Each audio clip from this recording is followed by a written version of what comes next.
Sir నమస్కారం sir. నమస్తే. Sir తెలంగాణలో ఇక మీదట బెనిఫిట్ షోలు ఉండవు. మొదటి 3 షోలకు టికెట్ రేట్ల హైకు ఉండదు అనే నిర్ణయం ఇవాళ ప్రభుత్వం తీసుకుంది. ఇప్పుడే మీటింగ్ కూడా అయిపోవడం మనం చూస్తున్నాం. అయితే ఇటువంటి నిర్ణయం రావడానికి ప్రధాన కారణం సంధ్యా థియేటర్ ఘటన అని చెప్పేసి మనందరికీ తెలిసిందే. ఈ ఘటన లేకపోయుంటే ఇటువంటి వ్యవహారం అచ్చి ఉండేది కాదు. అయితే ఈ ఘటన కారకులు ఎవరు? అల్లు అర్జున్ గారు. మరి అల్లు అర్జున్ గారి కారణంగానే ఇప్పుడు ఈ బెనిఫిట్ షోలు అండ్ టికెట్ రేట్ల హైకు ఇది లేకపోవడం చూస్తున్నాం. సో దీని పట్ల మిగతా హీరోల స్పందన ఏ విధంగా ఉంటుందనేది కూడా ఒక చర్చ నడుస్తుంది సార్. సో అల్లు అర్జున్ గారి పట్ల మిగతా హీరోలు కాస్త అసహనంగా ఉన్నారు, గుర్రుగా ఉన్నారన్న కథనాలు కూడా వెలువడుతున్నాయి సార్. మరి అటువంటిది ఉండే అవకాశం ఏమన్నా ఉందా? మీరేం చెప్తారు సార్ ఈ ఇష్యూ పైన? అంటే అంతా వారే చేశారు అనుకునే అవకాశం అయితే ఉంది. ఓకే. ఎందుకంటే ఈ సినిమా ప్రమోషన్ ఎలా చేయాలి, పుష్ప జనంలోకి ఎలా తీసుకెళ్ళాలి అనుకున్నప్పుడు వాళ్ళు ఒక అగ్రెసివ్ ప్యాటర్న్ డిజైన్ చేసుకున్నారు. ఆ అగ్రెసివ్ ప్యాటర్న్ డిజైన్లో భాగంగానే టోటల్గా అన్ని విధాలుగాను వాళ్ళు మైండ్స్ అలా డిజైన్ చేసేసుకున్నారు. ఆ డిజైన్ చేసుకోవటం అనేది మనకి పాట్నా ఈవెంట్ నుంచి కనిపిస్తుంది. అంటే మాట్లాడే పద్ధతి చాలా యారగెంట్గా అందరూ అలాగే మాట్లాడారు, ఎవరు తగ్గల. ఈ తగ్గేదే లే అనేటువంటిది ఒక ఫేవర్గాను ఒక మేనియాగాను క్రియేట్ చేయాలని వాళ్ళు అనుకున్నారు. అదే జరిగింది. అందులో భాగంగానే ఈ సంధ్యా థియేటర్ ఇన్సిడెంట్ కూడా అందులో భాగంగానే జరిగింది. వాళ్ళ యారగన్స్ వలన జరిగింది అది. అంటే సంధ్యా థియేటర్ స్పేస్ వాళ్ళకి ఐడియా ఉంది, అదేం కొత్త కాదు. ఆయనే చెప్పాడు 100 సార్లు వెళ్ళాను నేను అక్కడికి. ఆయన 100 సార్లు వెళ్ళిన థియేటర్ స్పేస్ ఏంటో తెలియాలి కదా ఆయనకి. ఎవరైనా సంధ్యా థియేటర్ చూసుంటే అక్కడ 2 వరుసల్లో ఓ 10-15 కార్ల వరకు అకామిడేట్ అవుతాయి 70 mm. అంతే, అంతకుమించి ప్లేస్ లేదు అక్కడ. అక్కడి నుంచి మెయిన్ ఎంట్రన్స్కి కొద్దిపాటి స్పేస్, మ్యాక్సిమం 15 to 20 feet మాత్రమే ఉంటుంది. ఆ స్పేస్లో ఎంతమందిని అకామిడేట్ చేస్తారు వాళ్ళు? నువ్వేమో ఒక దండుని వేసుకుని దిగావు అక్కడికి. మీరు మెసేజీలు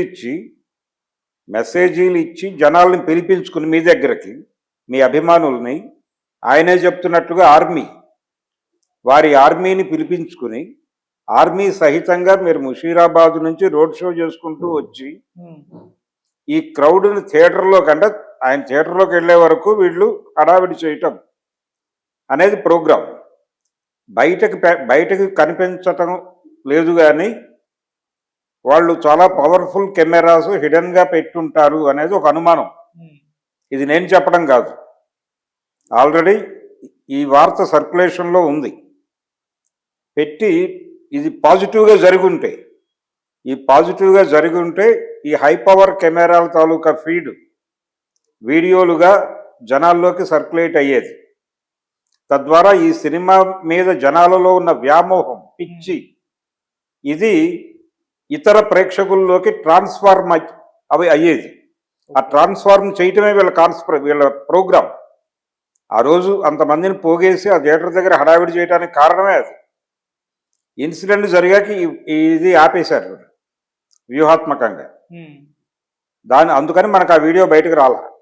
అవి వాళ్ళ దగ్గర ఉంది, ప్రొడ్యూసర్స్ దగ్గర ఆ వీడియో కలదు.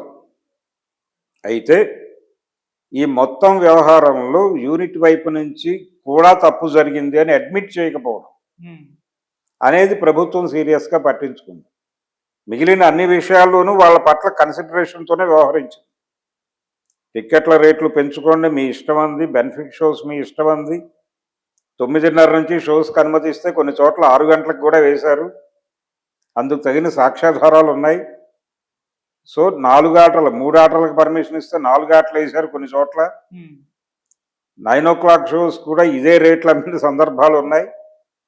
సో మిస్యూజ్ చేశారు.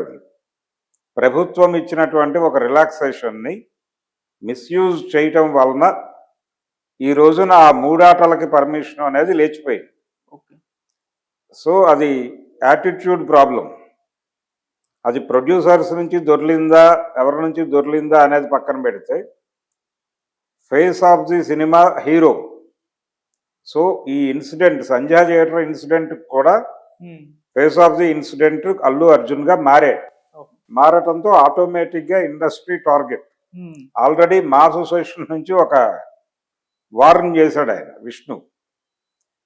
అల్లు అర్జున్ గురించి ఎవరు మాట్లాడకండి, ఐదర్ పాజిటివ్ ఆర్ నెగిటివ్ అన్నాడు. అంటే ఏమిటి? స్పందనలు వద్దు అంటే ఇండస్ట్రీ నుంచి ఎవరు మాట్లాడదలుచుకోలేదు. మాట్లాడితే అల్లు అర్జున్ మీద నెగిటివ్గా మాట్లాడాలి. అవును. మాట్లాడటం కరెక్ట్ కాదు అని అందరూ అనుకున్నారు కాబట్టి మాట్లాడలేదు. అంటే అతని పట్ల సాఫ్ట్ కార్నర్ వాళ్ళకి ఇంటర్నల్గా లేదు, కానీ ఇండస్ట్రీ సాలిడారిటీ రీత్యా వాళ్ళు కన్సిడర్ చేస్తున్నారు అంతవరకే. ఇంటికి వెళ్ళి పరామర్శించిన వాళ్ళలో ఒక్కళ్ళు మీడియా ముందుకు వచ్చి మాట్లాడకపోవడానికి కూడా కారణం అదే. చిరంజీవి నోరు తెరిచి మాట్లాడకపోవడానికి కారణం అదే. ఈరోజు మీటింగ్కి వెళ్ళకపోవడానికి కూడా కారణం అదే. ఆయనే ఆర్గనైజ్ చేశాడు ఈ మీటింగ్. మనకు అందుతున్న వార్తల్ని బట్టి చిరంజీవి గారే ఎవరెవరు వెళితే బాగుంటుంది, ఎవరెవరు వెళ్ళి ఏం మాట్లాడితే బాగుంటుంది దాకా ఆయనే డిజైన్ చేశాడు అనేది కూడా ఒక వార్త బయట ఉంది. నిజం కావచ్చు అది. అలాగే భారతీయ జనతా పార్టీ ఐటీ సెల్కు చెందినటువంటి ఓ పెద్ద మనిషి, అంటే జాతీయ ఐటీ సెల్కి సంబంధించినటువంటి మాలవీయ అనేటువంటి ఒక వ్యక్తి ఈ బెనిఫిట్ షోస్కి అనుమతించి 3 ఆటలు 4 ఆటలు వేసుకుని వచ్చిన డబ్బుల్లో రేవంత్ రెడ్డి గారి వాటా డబ్బులు ఆయనకు అందకపోవడం వల్లనే ఈ థియేటర్ ఇన్సిడెంట్ని సీరియస్గా పట్టుకుని గొడవ చేస్తున్నాడు అని మాట్లాడాడు. ఇలా రకరకాల దాడులు జరిగిపోతున్నాయి ప్రభుత్వం మీద. అందుకనే ఆయన కొంచెం కాన్షియస్గాను సీరియస్గాను రియాక్ట్ అయ్యాడు. ఆ రియాక్షన్ వెనకాల ఒక పెయిన్ ఉంది, దాన్ని అర్థం చేసుకోవాలి ఇండస్ట్రీ. అర్థం చేసుకుంది కాబట్టి, అంటే అవతల వ్యక్తికి ఆ పెయిన్ ఉంది, ఆయన ఆ పెయిన్ నుంచి రియాక్ట్ అవుతున్నాడు తప్ప వ్యక్తిగత కక్షతో కాదు. ఆ వ్యక్తిగత కక్షతో అనే ప్రచారం జరుగుతోంది, వ్యక్తిగత కక్ష కాదు అక్కడ. బీఆర్ఎస్ బీజేపీ ఆయన్ని రకరకాలుగా పుల్లబొడి చేస్తున్నారు ఈ ఇన్సిడెంట్ అడ్డం పెట్టుకుని. చనిపోయిన రేవతి గురించి సింపతి లేదు ఎవరికి, ఆ బెడ్ మీద ఉన్నటువంటి శ్రీతేజ్ గురించి సింపతి లేదు ఎవరికి, పిల్లవాడు అలా పెట్టుకుని భార్యను కోల్పోయినటువంటి ఆ భాస్కర్ పట్ల ఎవరికి సింపతి లేదు. ఈ ఇన్సిడెంట్ నుంచి ఏ ప్రయోజనం పొందుదామనే తాపత్రయం.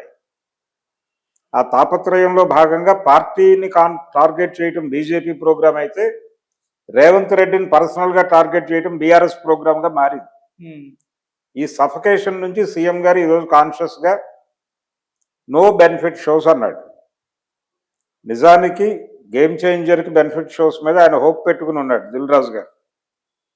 డాకు మహారాజుకి బెనిఫిట్ షోస్ ఉంటే మా పరిస్థితి కొంచెం తేలికంగా ఉంటుంది, మేము తేలిక పడతాము, లేకపోతే మాత్రం కొంచెం ప్రాబ్లం ఫేస్ చేయాల్సి ఉంటుందని నాగవంశీ మొన్న ఆవేదన వ్యక్తం చేశాడు. ఇప్పుడు లేవని తేలిపోయింది. ఏపీ గవర్నమెంట్ దీని మీద వ్యతిరేకంగా స్పందించే అవకాశాలు అయితే లేవు.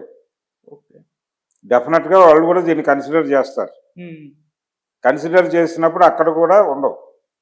అయితే ఒక గుడ్డిలో మెల్ల మీరు మల్టీప్లెక్స్ల్లో వేసుకోండి ప్రీమియర్స్ కావాలంటే అనే ఛాన్స్ అక్కడ ఉంది, ఇక్కడ లేదు. ఇక్కడ ఏం చేస్తారంటే ఈ నష్టాన్ని భరించడం కోసం మల్టీప్లెక్స్ల్లో స్క్రీన్స్ పెంచుతారు, షోస్ పెంచుతారు మొదటి 2 రోజులు. అంటే గతంలో ఎలాగైతే ఆడియన్స్కి ఆప్షన్ లేకుండా చేసి అవే సినిమాలు చూడాల్సిన పరిస్థితి కల్పించారో అదే పరిస్థితి ఇప్పుడు కల్పిస్తారు.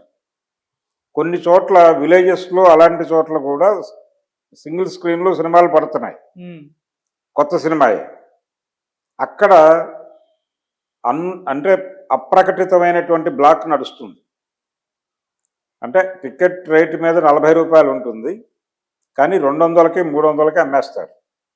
ఇట్లా డబ్బులు పీక్కోవటమే ఏదో పద్ధతిలో అనేటువంటి ఒక కాంట్రబట్ సిచ్యువేషన్కి ఈ సంజయ్ థియేటర్ ఇన్సిడెంట్ నెట్టేసింది. ఇలా అమ్మకాలు జరుగుతాయని ఆ రోజున భీమ్లా నాయక్ రిలీజ్ అయిన రోజు జగన్మోహన్ రెడ్డి గారు ఎంఆర్ఓలను థియేటర్ దగ్గర పెట్టాడు. అట్లా అమ్మకుండా చూడండి. కాబట్టి ఇలా చిలక కొట్టుడు కొట్టుకోవాల్సిన పరిస్థితికి నెట్టేశాడు. అల్లు అర్జున్ యాటిట్యూడ్ అనేటువంటి పెయిన్ హీరోల్లో ఉంటే అంతా వీరే చేశారు అనుకునే ప్రమాదం ఉంది. ఉమ్, అదైతే ఉంది డెఫినెట్గా. అలా ఓకే. అనుకునే ఛాన్స్ ఉంది. అనుకునే వాళ్ళు చాలామంది ఉన్నారు.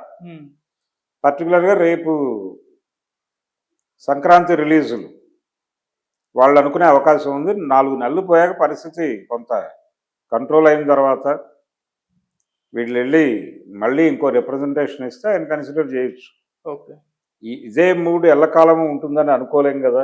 ఉమ్, అంటే ఆయన చెప్పిన ఇతర విషయాలు అంటే డ్రగ్స్కి వ్యతిరేకంగాను ఇతర అంశాలకు వ్యతిరేకంగాను ప్రభుత్వ అభిప్రాయాలను ప్రజల్లోకి తీసుకెళ్ళడానికి